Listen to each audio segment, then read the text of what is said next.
নমস্কার বন্ধুরা, আশা করি তোমরা সবাই ভালো আছো। আমার নতুন আরেকটি ব্লগে তোমাদের সবাইকে স্বাগত। জানো তো আজকে ঘুম থেকে উঠতে অনেকটাই দেরি হয়ে গেছে। ঘুম থেকে উঠেই তাড়াতাড়ি করে দুধ জালে বসিয়ে দিয়েছি আর রুটি করে নিচ্ছি। সোনাকে তো খাওয়াতে হবে, অনেক দেরি হয়ে গেছে। আর যেদিনকে দেরি করে ঘুম থেকে উঠি সেই দিনকে কোনো কাজের তাল পাই না, বুঝতেই পারি না কোন কাজটা আগে করব কোন কাজটা পরে করব। আর সোনাকে খাওয়ানো হয়ে গেলে তাহলে আমি নিশ্চিন্ত, তারপরে বাকি কাজগুলো আস্তে আস্তে করব। আর দেখো সোনার কাণ্ড, আমাকে এক বোতল জল খাইয়ে দিচ্ছে। ও যখনই জলের বোতল পায় তখনই বোতলে সব জল আমাকে খাইয়ে দেয়। তবু তো আজকে 500 জলের বোতল পেয়েছে, অন্যান্য দিন তো কে 1 লিটার জলও আমাকে খাইয়ে দেয়। আর খালি পেটে জল খেয়ে আমার অবস্থা তো খুব খারাপ হয়ে গেছে। আর আজকে সকালে হাজব্যান্ড দেখো খুব বড় বড় আম নিয়ে এসছে। আর আজকেই হয়তো শেষ আম পেয়েছে, আর হয়তো আম পাওয়া যাবে না। তাই আমগুলো আমি খুব যত্ন সহকারে এখন ফ্রিজে রেখে দেবো। আমি একটা কাপড়ের উপর রেখেছি, আর একটা কাপড় দিয়ে সুন্দর করে ঢেকে ফ্রিজে রেখে দিলে অনেক দিন পর্যন্ত খুব ভালো থাকে। আর ফ্রিজে এখনও আমার 7-8টা আম রয়েছে।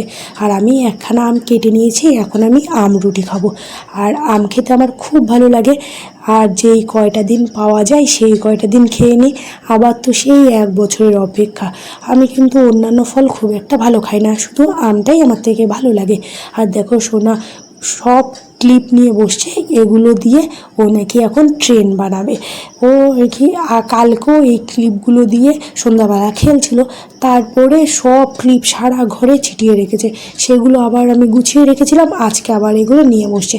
খেলা শেষ হয়ে গেলে ও এগুলো প্যাকেটে ঢোকাতে দেবে না, সব সারা ঘরে ছিটিয়ে রাখবে, আমার কাজটা বাড়াবে। যাই হোক, আর এখন আমি রান্না করতে চলে এসেছি।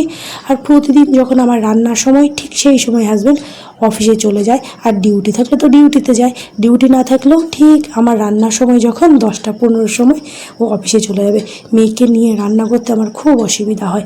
যাই হোক, আর আমি আজকে মাংস রান্না করছি। ঘরে একটু গিলে মেটে ছিল, কালকেই নিয়ে এসছে। সেটা ভেবেছিলাম প্রথমে গিলে মেটেটা আলাদা রান্না করব, মাংস আলাদা রান্না করব। তারপরে আবার সব একসাথেই রান্না করে নিলাম। আর হাজব্যান্ড অফিস থেকে চলে এসছে, এখন এই ওয়ার্ড্রপটা খুলবে। আসলে এই ওয়ার্ড্রপের উপরে অনেক জিনিস রাখা হয়, অনেক ছোট ছোট জিনিসও রাখা হয়, যেগুলোই যে ফাঁকা রয়েছে এই ফাঁকা দিয়ে পড়ে গেছে আর কি, নিচে পড়েনি, মাঝখানে আটকে গেছে। তাই এই ওয়ার্ড্রপটা খুলে ওই জিনিসপত্রগুলো সব বের করবে। আর যেহেতু বাবা কাজ করছে, সোনাকে তো সেখানে থাকতেই হবে, ও তো এখন ওখান থেকে কিছুতেই সরবে না, আর স্নানও করতে যাবে না। তাই ভাবলাম ওকে লেবুর রসটা দিয়ে দিই। আর এদিকে আমি মাংস বসিয়ে দিয়েছি, আর সোনার জন্য মাছ ভাজাও বসিয়ে দিয়েছি, ওর জন্য মাছের ঝোল হবে। আর গ্যাসটা সিম করে দিয়েছি। এখন আমি সোনাকে স্নান করাতে নিয়ে যাব, কারণ অনেকটাই দেরি হয়ে গেছে। এরপরে স্নান করালে ওর ঠান্ডা লেগে যাবে। আর সোনার জল আমি এখন রেডি করছি। আমি সবসময় ওকে গরম জলে স্নান করাই, গরমকালেও কিন্তু আমি উষ্ণ গরম জলে ওকে স্নান করাই। আর দেখো এই যে প্রতিদিনের কাহিনী, স্নান করিয়ে নিয়ে আসলেই কিছুতেই ক্রিম মাখবে না, টিপ পড়বে না, চুল আঁচড়াবে না। দেখো কি শুরু করেছে। আর মাঝে মাঝে না আমি খুব রেগে যাই, কারণ কাজ থাকে, আর ও যদি এরকম দুষ্টুমি করে তাহলে দেরি হয়ে যায়। সোনা কিছুতেই কথা শুনছে না, তাই আমি সোনাকে বলেছি দুষ্টুমি করিস তো দেখিস মাম্মা চলে যাব। এই কথা শুনে দেখো মেয়ে আমার কিভাবে কান্না করছে। ওর কান্না দেখে এখন আমারই কষ্ট হচ্ছে। এ কথাটা আর আমি কোনো দিন ওকে বলবো না। কথাটা শুনে ছোট্ট মেয়েটা আমার খুব কষ্ট পেয়েছে। আর সোনাকে স্নান করাতে যাওয়ার সময় আমি গ্যাসের ফ্লেমটা লো করে দিয়ে গেছিলাম। আর দেখো মাংস প্রায় কষে এসছে, আর সোনার তরকারিও বসিয়ে দিয়েছি। আর অনেকটাই বেলা হয়ে গেছে, তাই হাজব্যান্ড আমাকে হেল্প করার জন্য ঘর ঝাড় দিয়ে দিয়েছে। আর ঘর মুছছে, এই রুমটা মোছা হয়ে গেছে, পাশের রুমটা মুছছে। আর সোনা ঘরে একা একা দেখো কি কাণ্ড করছে। আমি ঘরে এসে দেখি যে কাজলের কৌটো খুলে সারা গায়ে কাজল লাগাচ্ছে। ও যখনই কাজলের কৌটো পায় কাজলের কৌটো খুলে সারা গায়ে লাগায়। যাই হোক, আর সোনার বাবার খাওয়া হয়ে গেছে। এখন আমি খাবো আজকে পান্তা ভাত আর মাংস খাবো। জানো তো অনেক দিন পান্তা ভাত আর মাংস খাওয়া হয় না। মাংস তো রান্না হয় কিন্তু পান্তা ভাতই করা হয় না। আসলে হাজব্যান্ড আমাকে পান্তা ভাত খেতে দেয় না। এবার কালকে রাতেই তো ঠিক করে রেখেছি যে আজকে মাংস রান্না করব, সেই জন্য রাতে একটু বেশি ভাত রান্না করে তাতে জল ঢেলে রেখেছিলাম। যাই হোক, আর এখন বাজে রাত 8টা 5। হাজব্যান্ড সন্ধ্যেবেলা অফিসে গেছিলো, এই মাত্রই এসে বললো যে চা করতে। আর এই পাশেই এক দিদি এসছে, তাই তিনজনের জন্যই আমি এখন চা করছি। আর সোনার বাবা আসার সময় সোনার জন্য আইসক্রিম নিয়ে এসছে।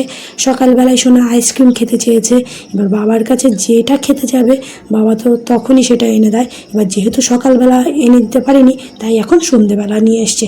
তাই আমি একটু বকাবকি করলাম যে এখন রাত্রেবেলা আইসক্রিম খাচ্ছে, মেয়েটার তো ঠান্ডা লাগবে। বলো তো, আইসক্রিমটা এখন না এনে কালকে তো দুপুরবেলায় আনলে পারতো। আর সোনা আইসক্রিম পেলে আর কিচ্ছু চাই না। এখন রাত 10টা 15 বাজে, সোনা বায়না শুরু করেছে আলু ভাজা খাবে। সেই জন্য ওর জন্য যে আলু ভাজা করছি, একদম অল্প তেল দিয়ে আলু ভাজা করছি। আমি যখনই ওর জন্য যে আলু ভাজা করি একদম অল্প তেল দিয়েই ভাজি। আর দুপুরে একটু মাংস রয়েছে, সেটাই গরম দিচ্ছি। আর আলু ভাজা হয়ে গেলে তারপরে ডাল ফোড়ন দেবো। এই যে ডাল সিদ্ধ করে রেখেছি, আর ছোট একটা আলুও সিদ্ধ দিয়েছি। ডাল আলু সিদ্ধ আর মাংস দিয়ে আমাদের দুজনের রাতে খাওয়া হয়ে যাবে। যেহেতু অল্প তেল দিয়ে আলু ভাজছি, সিদ্ধ হতে একটু দেরি হবে, সেই জন্য ঢাকা দিয়ে দিয়েছি। আর সোনা মাঝে মাঝেই একটু বায়না করে যে আলু ভাজা খাবো। এবার অনেক দিন এরকম হয় যে ওকে আলু ভাজা করে দিই, কিন্তু তারপর আর খায় না। আর যদি না ভেজে দিই তাহলে যতক্ষণ না আমি ওকে আলু ভাজা দেবো ততক্ষণ পর্যন্ত শুধু বলবে মাম্মা আলু ভাজা করে দাও, আলু ভাজা করে দাও। আগের দিন কি 2 দিন আগে রাত্রেবেলা ও বায়না করছিল যে আলু ভাজা খাবো, তারপরে আলু ভাজা করে দিলাম, একটা আলু ভাজাও খেলো না, বললো যে খাবো না। এখন আবার হঠাৎ বায়না শুরু করেছে যে আলু ভাজা খাবো। আলু ভাজা করে তো দিন, যদি না খায় তো না খাবে, কিন্তু ওই যে কানের পাশে ঘ্যান ঘ্যান করবো না, সেই জন্য ভাবলাম যে আলু ভাজা করে দিই, যদি ও না খায় তাহলে আমি খেয়ে নেবো। আগের দিনও সোনা আলু ভাজা খায়নি, শেষ পর্যন্ত আমাকেই খেতে হয়েছে। তো ও বায়না করবে, তারপর যদি না খায় সেটা আমাকেই খেতে হয়। তো চলো, আজকে আমার ভিডিওটা এই পর্যন্তই। তোমাদের সঙ্গে দেখা হবে আবার নেক্সট ভিডিওতে। তোমরা সবাই ভালো থেকো। Good night.